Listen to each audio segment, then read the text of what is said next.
जय राम जय जय राम। श्री राम जय राम जय जय राम। श्री राम जय राम जय जय राम। श्री राम जय राम जय जय राम। श्री राम जय राम जय जय राम। श्री राम जय राम जय जय राम। श्री राम जय राम जय जय राम। श्री राम जय राम जय जय राम। श्री राम जय राम जय जय राम। श्री राम जय राम जय जय राम। श्री राम जय राम जय जय राम। श्री सीतारामचंद्राभ्याम नमः। श्रीमद्वाल्मीकि रामायणम् अयोध्याकांडम् नवमः सर्गः। कुब्जा के कुचक्र से कैकेयी का कोप भवन में प्रवेश। इस प्रसंग को प्रेमी जनों नवम सर्ग में आइए श्रवण कीजिए। जय सिया राम।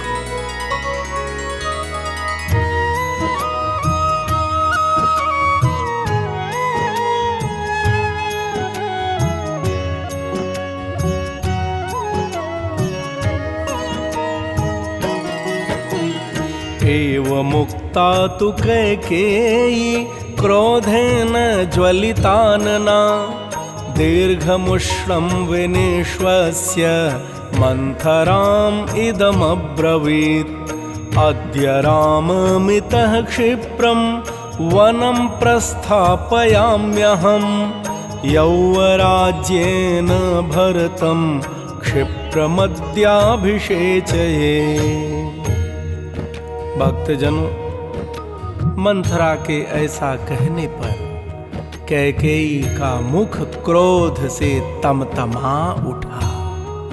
वह लंबी और गर्म सांस खींचकर उससे इस प्रकार बोली, कुब्जे, मैं श्री राम को शीघ्र ही यहाँ से वन में भेजूंगी और तुरंत ही युवराज के पद पर भरत का अभिषेक कराऊंगी।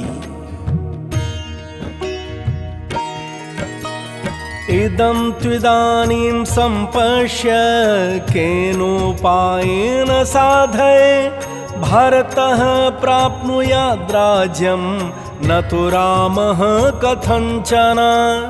एवमुक्ता तु सा देव्या मंथरा पापदर्शिनी रामार्थम् उपहिंसन्ति कैकेयीम् इदमब्रवीत्।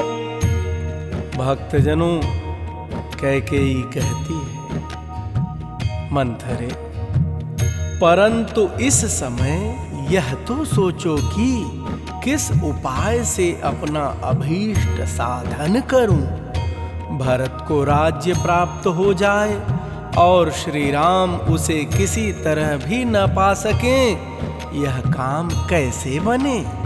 प्रेमी जनों, देवी कैकेयी के ऐसा कहने पर पाप का मार्ग दिखाने वाली मंथरा श्री राम के स्वार्थ पर कुठारा घात करती हुई वहां कैकेयी से इस प्रकार बोली,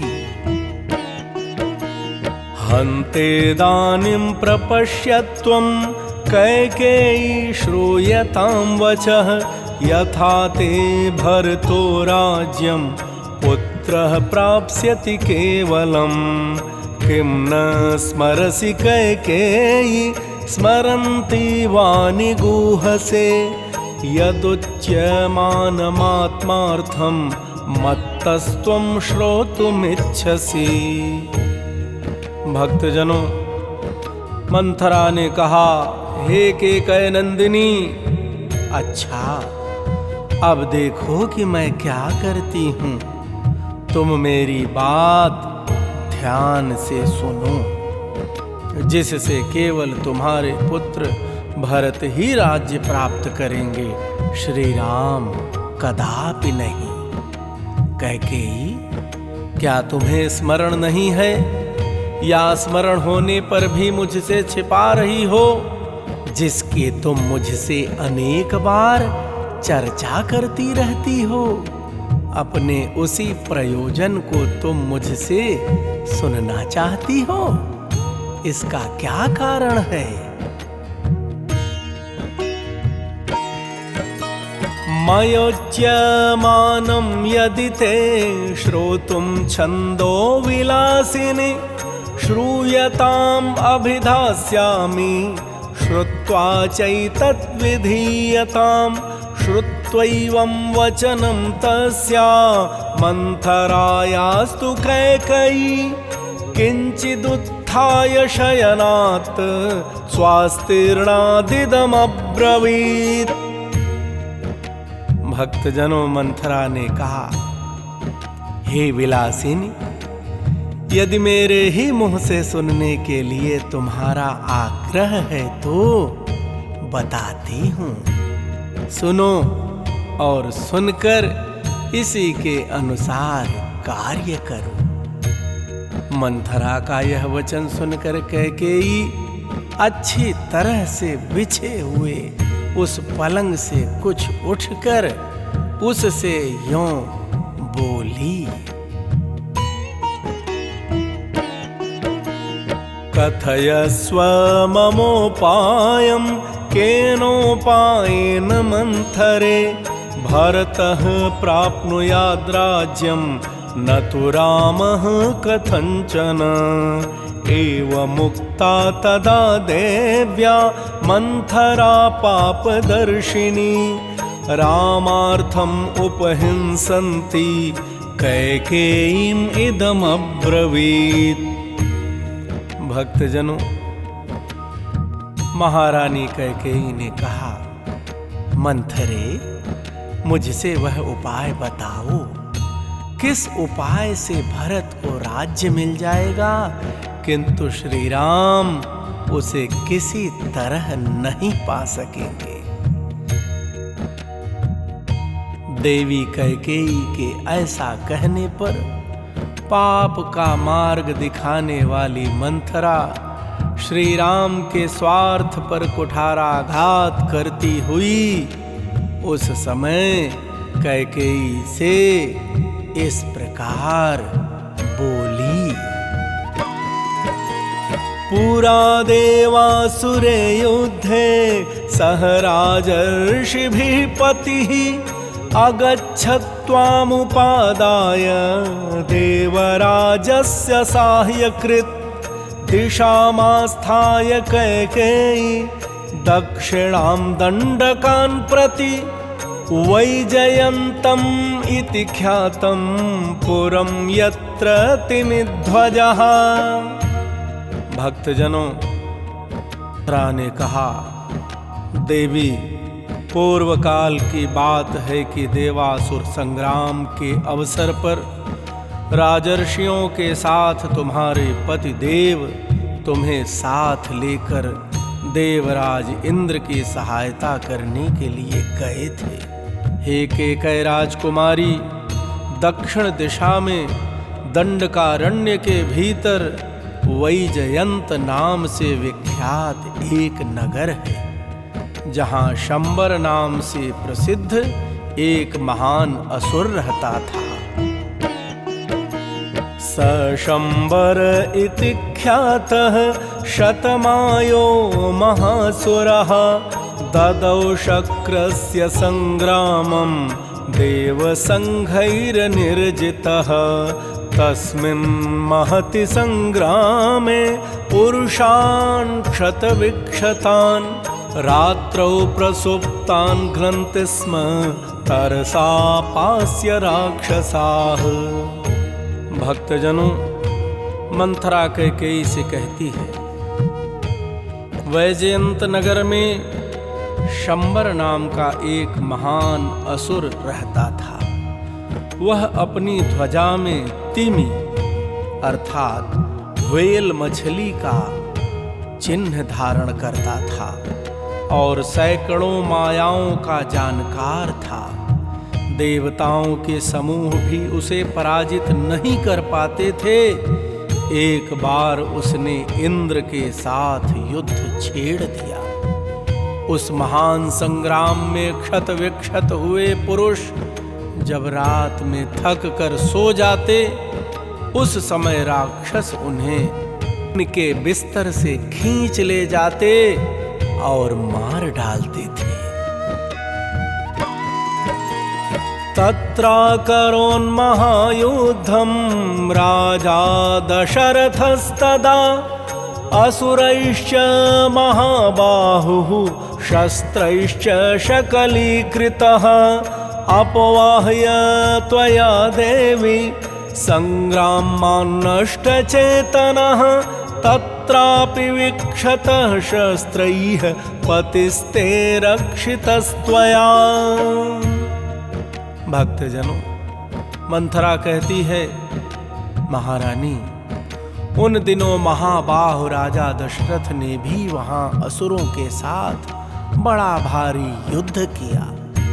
उस युद्ध में असुरों ने अपने अस्त्र शस्त्रों द्वारा उनके शरीर को जर्जर कर दिया। देवी, जब राजा की चेतना लुप्त सी हो गई, उस समय सारथी का काम करती हुई तुमने अपने पति को रणभूमि से दूर हटाकर उनकी रक्षा की। जब वहां भी राक्षसों के शस्त्रों से वे घायल हो गए, तब तुमने पुनः वहां से अन्यत्र ले जाकर उनकी रक्षा की। तुष्टेन तेन दत्तौ ते द्वौ वरौ शुभदर्शने स त्वयोक्तः पतिर्देवी यदिच्छेयं तदा वरं गृह्णीयां तु तदा भरतः तथेत्युक्तं महात्मना अनभिज्ञा ह्यहं देवी त्वयैव कथितं पुरा। भक्तजनों, कुब्जा कहती है, देवी, तुम्हारे इस कार्य से संतुष्ट होकर महाराज ने तुम्हें 2 वरदान देने को कहा। देवी, उस समय तुमने अपने पति से कहा, प्राणनाथ, जब मेरी इच्छा होगी तब मैं इन वरों को मांग लूंगी। उस समय उन महात्मा नरेश ने तथास्तु कहकर तुम्हारी बात मान ली थी। देवी, मैं इस कथा को नहीं जानती थी। पूर्व काल में तुम्ही ने मुझसे यह वृत्तांत कहा था। कथयिषा तव तु स्नेहान् मनसा धार्यते मया रामाभिषेक संभारान् निगृह्य विनिवर्तया तौ च याचस्व भर्तारं भरतस्याभिषेचनं प्रव्राजनं च रामस्य वर्षाणि च 14। भक्तजनों, मंथरा कैकेयी से कहती है, तब से तुम्हारे स्नेहवश मैं इस बात को मन ही मन सदा याद रखती आई हूँ। तुम इन वरों के प्रभाव से स्वामी को वश में करके श्री राम के अभिषेक के आयोजन को पलट दो।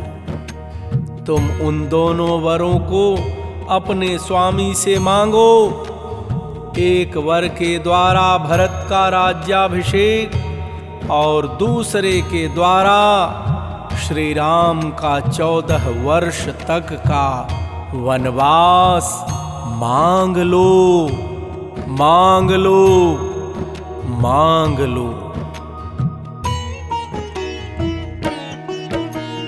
चतुर्दश हि वर्षाणि रामे प्रव्राजिते वनं प्रजाभावगतस्नेहः स्थिरः पुत्रो भविष्यति। क्रोधागारं प्रविश्याद्य क्रुद्धेवाश्वपतेः सुते शेष्वानन्तर्हितायां त्वं भूमौ मलिनवासिनी। भक्तजनों, मंथरा कहती है, जब श्री राम 14 वर्षों के लिए वन में चले जाएंगे, तब उतने समय में तुम्हारे पुत्र भरत समस्त प्रजा के हृदय में अपने लिए स्नेह पैदा कर लेंगे और इस राज्य पर स्थिर हो जाएंगे। अश्वपति कुमारी, तुम इस समय मैले वस्त्र पहन लो और कोप भवन में प्रवेश करके कुपित सी होकर बिना बिस्तर के ही भूमि पर लेट जाओ। मास्मैनं प्रत्युदीक्षेथा मा चैनम् अभिभाषथा रुदन्ती पार्थिवं दृष्ट्वा जगत्यां शोकलालसा। दयिता त्वं सदा भर्तुः अत्र मे नास्ति संशयः। त्वत्कृते च महाराजो विषेदपि हुताशनम्। भक्तजनों, कुब्जा कहती है, रानी, राजा आवे तो उनकी ओर आंखें उठाकर न देखो और न उनसे कोई बात ही करो। महाराज को देखते ही रोती हुई शोक मग्न हो धरती पर लौटने लगो। इसमें तनिक भी संदेह नहीं कि तुम अपने पति को सदा ही बड़ी प्यारी रही हो। तुम्हारे लिए महाराज आग में भी प्रवेश कर सकते हैं। न त्वां क्रोधयितुं शक्तो न क्रुद्धां प्रत्युदीक्षितुं। तव प्रियार्थं राजा तु प्राणानपि परित्यजेत्। न्यह्यतिक्रमितुं शक्तः तव वाक्यं महीपतिः। मंदस्वभावे बुद्ध्यस्व सौभाग्यबलमात्मनः। भक्तजनों, मंथरा कहती है, रानी, वे न तो तुम्हें कुपित कर सकते हैं और न कुपित अवस्था में तुम्हें देख ही सकते हैं। राजा दशरथ तुम्हारा प्रिय करने के लिए अपने प्राणों का भी त्याग कर सकते हैं। महाराज तुम्हारी बात किसी तरह टाल नहीं सकते। हे मुग्धे, तुम अपने सौभाग्य के बल का स्मरण करो। मणिमुक्ता सुवर्णानि रत्नानि विविधानि च दद्याद्दशरथो राजा मास्मतेषु मनः कृताः। यौ तौ देवासुरे युद्धे वरौ दशरथो ददौ। तौ स्मारय महाभागे सोर्थो न त्वाक्रमेदति। भक्तजनों, मंथरा कहती है, राजा दशरथ तुम्हें भुलावे में डालने के लिए मणि, मोती, सुवर्ण तथा भांति भांति के रत्न देने की चेष्टा करेंगे, किंतु तुम उनकी ओर मन न चलाना। महाभागे, देवासुर संग्राम के अवसर पर राजा ने वे जो 2 वर दिए थे उनका उन्हें स्मरण दिलाना। वरदान के रूप में मांगा गया वह तुम्हारा अभीष्ट मनोरथ सिद्ध हुए बिना नहीं रह सकता।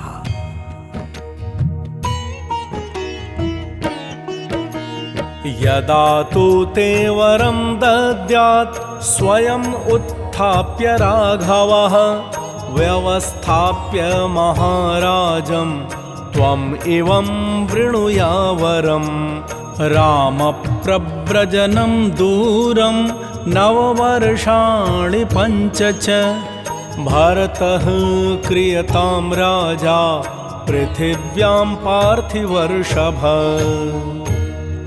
भक्तजनों, मंथरा कहती है, महारानी, रघुकुल नंदन राजा दशरथ जब स्वयं तुम्हें धरती से उठाकर वर देने को उद्यत हो जाएं, तब उन महाराज को सत्य की शपथ दिलाकर खूब पक्का करके उनसे वर मांगना।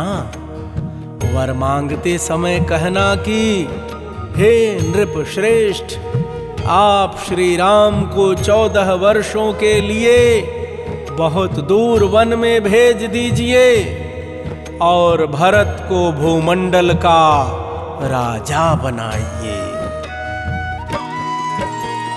14 हि वर्षाणि रामे प्रव्राजिते वनं रूढश्च कृतमूलश्च शेषं स्थास्यति ते सुतः रामप्रव्राजनं चैव देव्या च स्वतं वरम् एवं सेत्स्यन्ति पुत्रस्य सर्वार्थास्तव कामिनी। भक्तजनों, मंथरा कहती है, श्री राम के 14 वर्षों के लिए वन में चली जाने पर तुम्हारे पुत्र भरत का राज्य सुदृढ़ हो जाएगा और प्रजा आदि को वश में कर लेने से यहाँ उनकी जड़ जम जाएगी। फिर 14 वर्षों के बाद भी वे आजीवन स्थिर बने रहेंगे। देवी, तुम राजा से श्री राम के वनवास का वर अवश्य मांगो। पुत्र के लिए राज्य की कामना करने वाली कैकेयी, ऐसा करने से तुम्हारे पुत्र के सभी मनोरथ सिद्ध हो जाएंगे। एवं प्रव्राजितश्चैव रामो रामो भविष्यति भरतश्च गतामित्रस्तव राजा भविष्यति येन कालेन रामश्च वनात् प्रत्यागमिष्यति अन्तर्बहिश्च पुत्रस्ते कृतमूलो भविष्यति। भक्तजनों, मंथरा कहती है, रानी, इस प्रकार वनवास मिल जाने पर ये राम राम नहीं रह जाएंगे। इनका आज जो प्रभाव है वह भविष्य में नहीं रह सकेगा और तुम्हारे भरत भी शत्रुहीन राजा होंगे। जिस समय श्री राम वन से लौटेंगे उस समय तक तुम्हारे पुत्र भरत भीतर और बाहर से भी दृढ़ मूल हो जाएंगे। संगृहीत मनुष्यश्च सुहृद्भिः साकमात्मवान् प्राप्त कालं नु मन्येऽहं राजानं वीतसाध्वसा रामाभिषेक संकल्पान् निगृह्य विनिवर्तया अनर्थम अर्थरूपेण ग्राहिता सा ततस्तया। भक्तजनों, मंथरा कहती है, उनके पास सैनिक बल का भी संग्रह हो जाएगा। जितेंद्रिय तो वे हैं ही, अपने सुहृदों के साथ रहकर दृढ़ मूल हो जाएंगे। इस समय मेरी मान्यता के अनुसार राजा को श्री राम के राज्याभिषेक के संकल्प से हटा देने का समय आ गया है।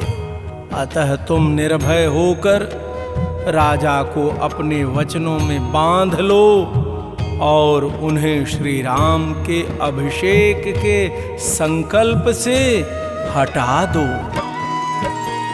हृष्टा प्रतीता कैकेयी मंथराम इदमब्रवीत् साहि वाक्येन कुब्जायाः किशोरीवोत्पथं गता। कैकेयी विस्मयं प्राप्य परमदर्शना प्रज्ञां तेनावजानामि श्रेष्ठे श्रेष्ठाभिधायिनी।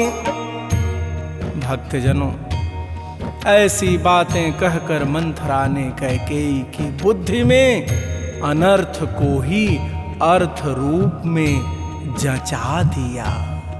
कैकेयी को उसकी बात पर विश्वास हो गया और वह मन ही मन बहुत प्रसन्न हुई।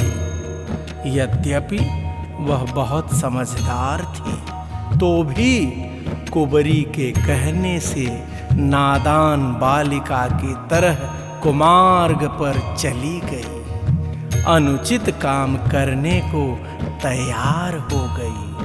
उसे मंथरा की बुद्धि पर बड़ा आश्चर्य हुआ और वह उससे इस प्रकार बोली। पृथिव्यामसि कुब्जानां उत्तमा बुद्धि निश्चये त्वमेव तु ममार्थेषु नित्ययुक्ता हितैषिणी।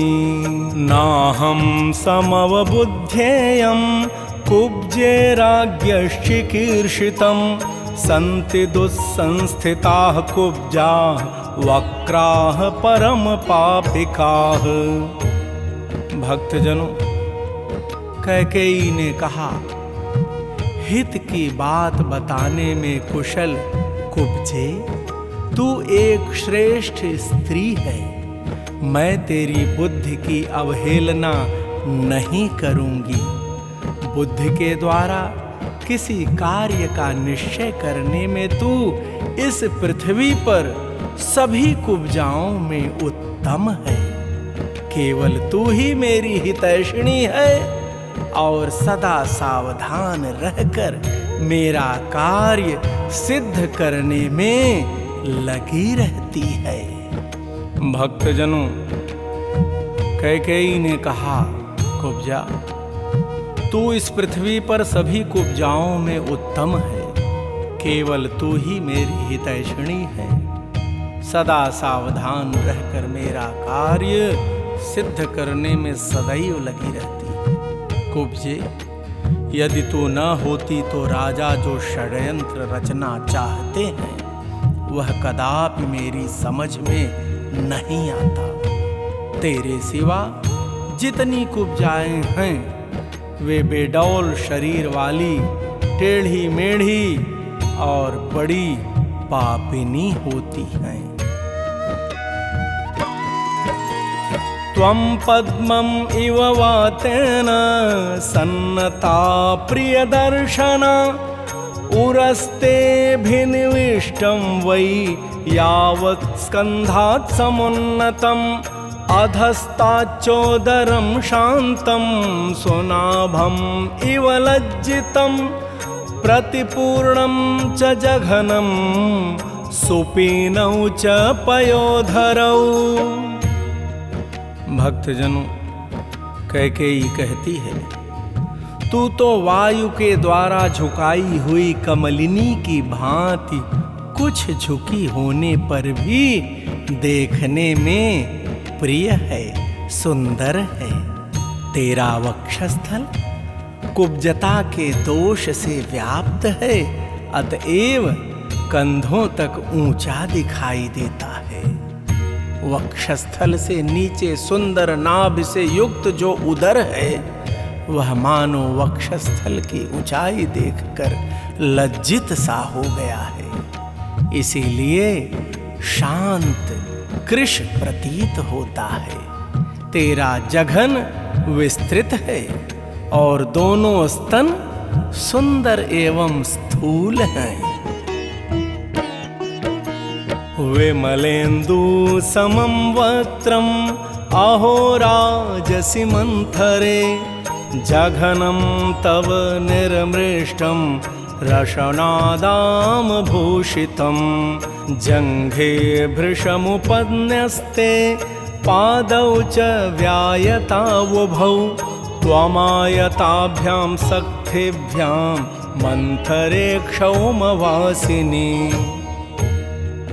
भक्तजनों, महारानी कैकेयी कहती है, मंथरे, तेरा मुख निर्मल चंद्रमा के समान अद्भुत शोभा पा रहा है।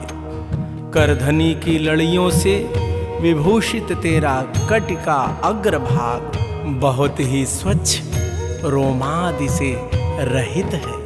मंथरे, तेरी पिंडलियां परस्पर अधिक सटी हुई हैं और दोनों पैर बड़े बड़े हैं, तो विशाल ऊर्वों जंघों से सुशोभित होती है। अग्रतो मम गच्छन्ति राजसेतीव शोभने आसन्याः शम्बरे मायाः सहस्रम् असुराधिपे हृदये ते निविष्टास्ता भूयश्चान्याः सहस्रशः तदेव स्थगुयद्दीर्घं रथघोड़म् इवायतम्। भक्तजनों, कैकेयी कहती है, शोभने, जब तू रेशमी साड़ी पहनकर मेरे आगे आगे चलती है तब तेरी बड़ी शोभा होती है। असुरराज शंबर को जिन सहस्रों मायाओं का ज्ञान है वे सब तेरे हृदय में स्थित है। इनके अलावे भी तू हजारों प्रकार की मायाएं जानती है। इन मायाओं का समुदाय ही तेरा यह बड़ा सा कुबड़ है जो रथ के नकुए अर्थात अग्रभाग के समान बड़ा है। मतयः क्षत्र विद्याश्च मायाश्चात्र वसन्ति ते अत्र तेऽहं प्रमोक्ष्यामि मालां कुब्जे हिरण्मयीं अभिषिक्ते च भरते राघवे च वनं गते जात्येन च सुवर्णेन सुनिष्टप्तेन सुंदरी। मंथरे, इसी में तेरी मति, स्मृति और बुद्धि, क्षत्र विद्या, राजनीति तथा नाना प्रकार की मायाएं निवास करती हैं।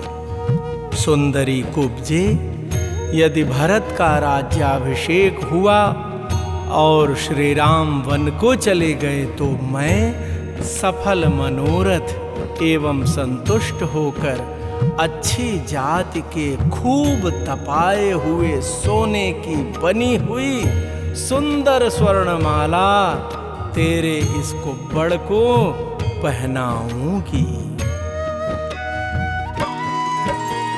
लब्धार्था च प्रतीता च लेपयिष्यामि ते स्थगु मुखे च तिलकं चित्रं जातरूपमयं शुभं कारयिष्यामि ते कुब्जे शुभान्याभरणानि च परिधाय शुभे वस्त्रे देवतेव चरिष्यसि। प्रेमी जनों, महारानी कैकेयी ने कहा, तेरे इस कुब्बड़ पर स्वर्णमाला पहनाऊंगी और इस पर चंदन का लेप लगवाऊंगी।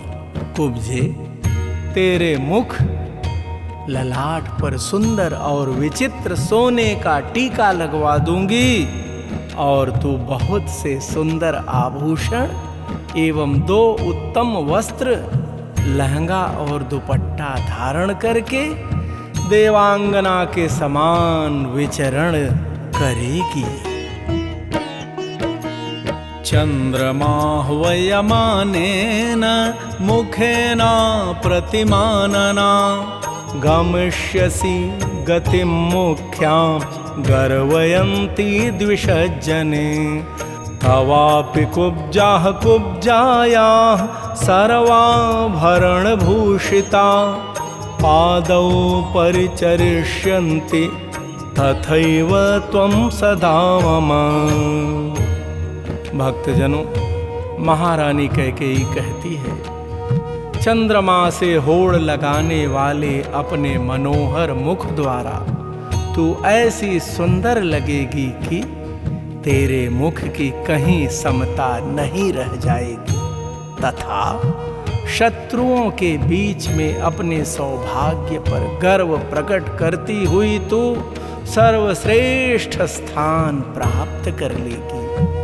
जैसे तू सदा मेरे चरणों की सेवा किया करती है, उसी प्रकार समस्त आभूषणों से विभूषित बहुत सी कुब्जाएं तुझ कुब्जा के भी चरणों की सदा परिचर्या किया करेंगी।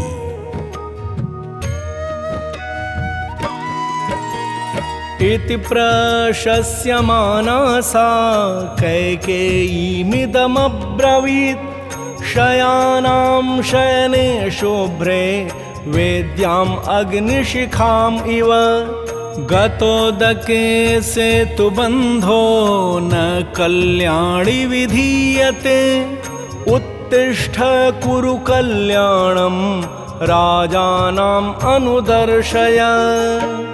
प्रेमी जनों, जब इस प्रकार कुब्जा की प्रशंसा की गई, तब उसने वेदी पर प्रज्वलित अग्नि शिखा के समान शुभ्र शैया पर शयन करने वाली कैकेयी से इस प्रकार कहा, हे कल्याणी, नदी का पानी निकल जाने पर उसके लिए बांध नहीं बांधा जाता। यदि राम का अभिषेक हो गया तो तुम्हारा वर मांगना व्यर्थ होगा। अतः बातों में समय न बिताओ, जल्दी उठो और अपना कल्याण करो।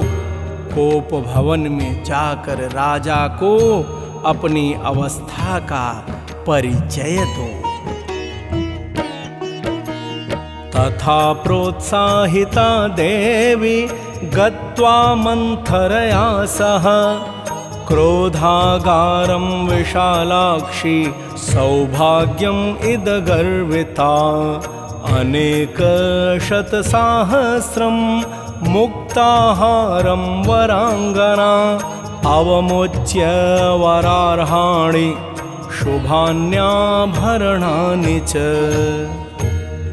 प्रेमी जनों, मंथरा के इस प्रकार प्रोत्साहन देने पर सौभाग्य के मद से गर्व करने वाली विशाल लोचना सुंदरी कैकेयी देवी उसके साथ ही कोप भवन में जाकर लाखों की लागत के मोतियों के हार तथा दूसरे दूसरे सुंदर बहुमूल्य आभूषणों को अपने शरीर से उतार उतार कर फेंकने लगी। तदा हेमोपमा तत्र कुब्जा वाक्यवशंगता संविश्य भूमौ कैकेयी मंथराम् इदमब्रवीत्। इह वामामृतां कुब्जे नृपाया वेदयिष्यसि वनं तु राघवे प्राप्ते भरतः प्राप्स्यते क्षितिम्। सुवर्णेन न मे ह्यर्थो न रत्नैर्न च भोजनैः एष मे जीवितस्यान्तो रामो यद्यभिषिच्यते। प्रेमी जनों, सोने के समान सुंदर कांति वाली कैकेयी कुब्जा की बातों के वशीभूत हो गई थी। अतः वह धरती पर लेटकर मंथरा से इस प्रकार बोली, कुब्जे, मुझे न तो सुवर्ण से न रत्नों से और न भांति भांति के भोजनों से ही कोई प्रयोजन है। यदि श्री राम का राज्याभिषेक हुआ तो यह मेरे जीवन का अंत होगा। अब या तो श्री राम के वन में चले जाने पर भरत को इस भूतल का राज्य प्राप्त होगा, अथवा तू यहाँ महाराज को मेरी मृत्यु का समाचार सुनाएगी।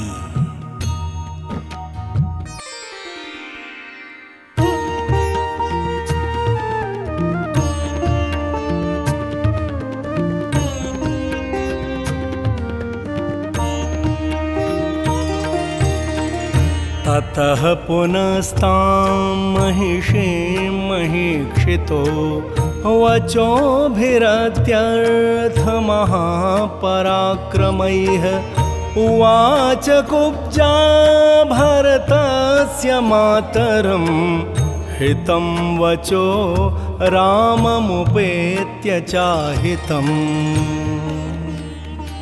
प्रेमी जनों, तदनंतर कुब्जा महाराज दशरथ की रानी और भरत की माता कैकेयी से अत्यंत क्रूर वचनों द्वारा पुनः ऐसी बात कहने लगी, जो लौकिक दृष्टि से भरत के लिए हितकर और श्री राम के लिए अहितकर थी।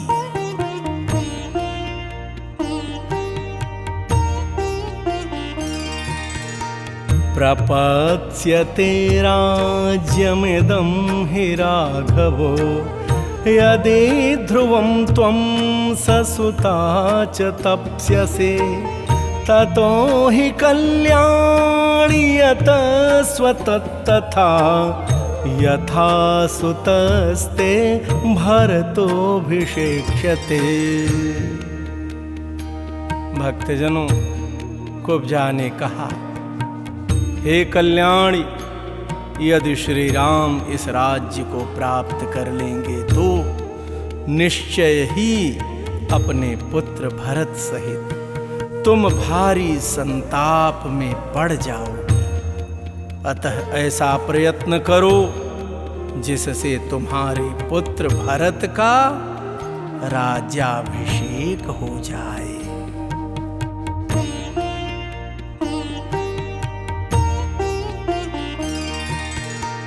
तथाति विद्धा महिषीति कुब्जया समाहता वागीशुभिर्मुहुर्मुहुः विधाय हस्तौ हृदयेति विस्मिता शशंस कुब्जां कुपिता पुनः पुनः। भक्तजनों, इस प्रकार कुब्जा ने अपने वचन रूपी बाणों का बारंबार प्रहार करके जब महारानी कैकेयी को अत्यंत घायल कर दिया, तब वह अत्यंत विस्मित और कुपित हो अपने हृदय पर दोनों हाथ रखकर कुब्जा से बारंबार इस प्रकार कहने लगी।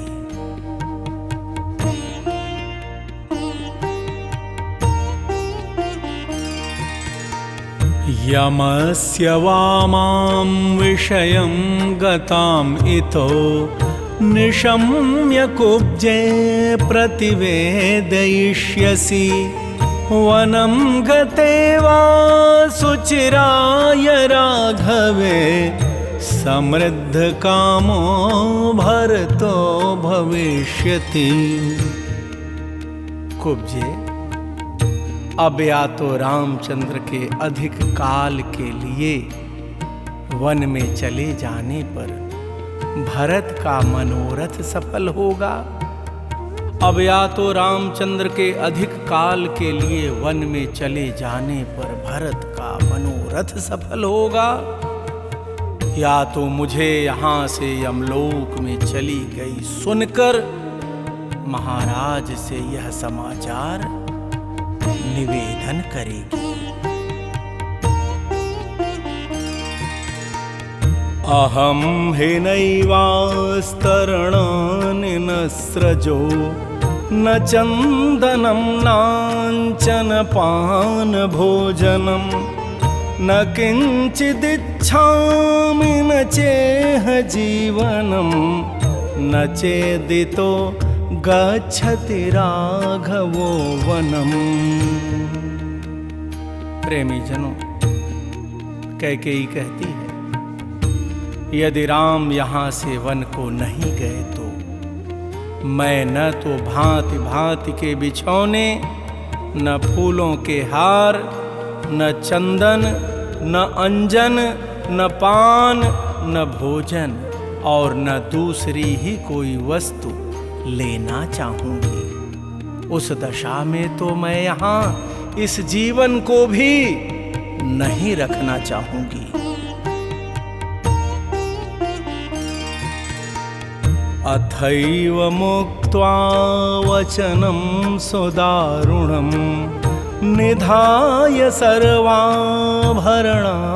भामिनि असंस्कृतामास्तरणेन मेदिनीं तदाधिशिष्ये पतितेव किन्नरीं। प्रेमी जनों, ऐसे अत्यंत कठोर वचन कहकर कैकेयी ने सारे आभूषण उतार दिए और बिना बिस्तर के ही वह खाली जमीन पर लेट गई। भक्तजनों, उस समय वह स्वर्ग से भूतल पर गिरी हुई किसी किन्नरी के समान जान पड़ती थी।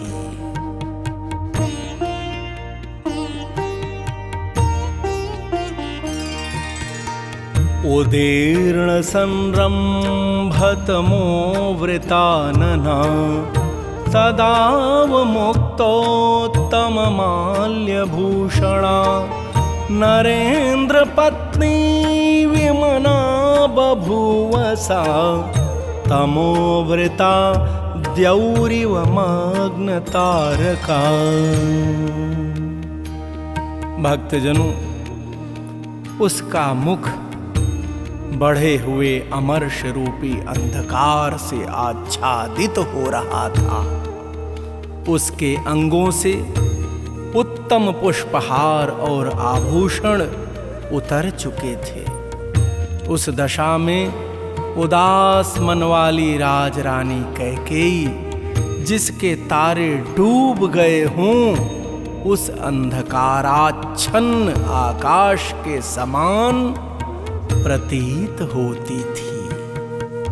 भक्तजनों, यह सब विधि का विधान है। कुब्जा तो मात्र माध्यम बनी थी, रचना तो उन्हीं प्रभु श्री राम की है। इत्यार्षे श्रीमद् रामायणे वाल्मीकिये आदि काव्ये अयोध्याकांडे नवमः सर्गः। प्रेमी जनों, इस प्रकार श्री वाल्मीकि निर्मित आर्ष रामायण आदि काव्य के अयोध्या कांड में 9वां सर्ग पूरा हुआ। भगवान श्री सीताराम सरकार आप सबका सदा सर्वदा कल्याण करें। कल्याण मस्तु। जय सिया राम। श्री राम जय राम जय जय राम। श्री राम जय राम जय जय राम। श्री राम जय राम जय जय राम। श्री राम जय राम जय जय राम। श्री राम जय राम जय जय राम। श्री राम जय राम जय जय राम। श्री राम जय राम जय जय राम। श्री राम जय राम जय जय राम। श्री राम जय राम जय जय राम। श्री राम जय राम जय जय राम। श्री राम जय राम जय जय राम। श्री राम जय राम जय जय राम। श्री राम जय राम जय जय राम। श्री राम जय राम जय जय राम। श्री राम जय राम जय जय राम। श्री राम जय राम